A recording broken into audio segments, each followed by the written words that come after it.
নমস্কার, আমার ইউটিউব পরিবারকে সুমির রান্নাঘরে স্বাগত জানাই।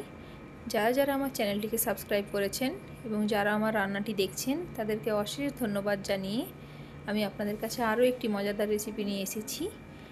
বড় ছোট সবার প্রিয় পনির কাঠি রোল। এর জন্য প্রথমে পনিরগুলোকে কিউব করে নিতে হবে।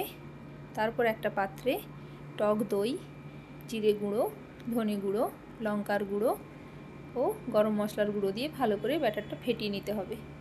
এবার ওতে পরিমাণ মতো নুন দিয়ে আবার কিছুক্ষণ ধরে ফেটিয়ে নিয়ে তাতে কেটে রাখা পনিরের কিউবগুলো মিক্স করে নিতে হবে।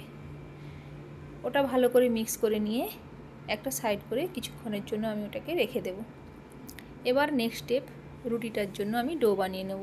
এর জন্য প্রথমে 2 কাপ ময়দা, পরিমাণ মতো নুন এবং সাদা তেল দিয়ে ভালো করে ওটাকে জল দিয়ে মেখে নিতে হবে। ওটাকে কিছুক্ষণ মাখার পর যখন ওটা নরম হয়ে আসবে ওটাকেও সাইড করে চাপা দিয়ে রেখে দিলাম।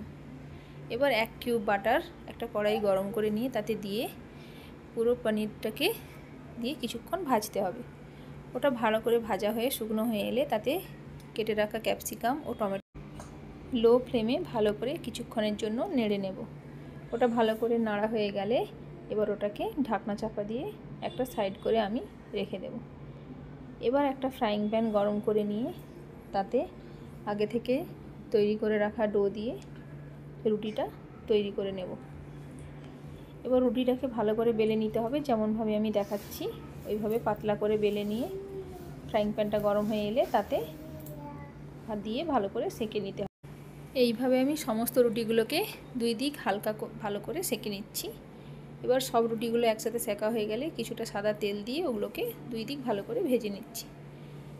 এবার ওগুলোকে পাত্রে একটা প্লেটে তুলে নিলাম। তুলে নিয়ে পনিরের ফিলিংগুলো দিয়ে ওতে পেঁয়াজ কুচি, লঙ্কা কুচি, একটু লেবুর রস দিয়ে রোল করে নিতে হবে।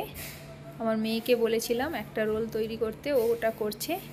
যাই হোক বন্ধুরা, রান্নাটা ভালো লাগলে লাইক করে দেবেন এবং চ্যানেলটিকে সাবস্ক্রাইব করে দেবেন। ভালো থাকুন, সুস্থ থাকুন।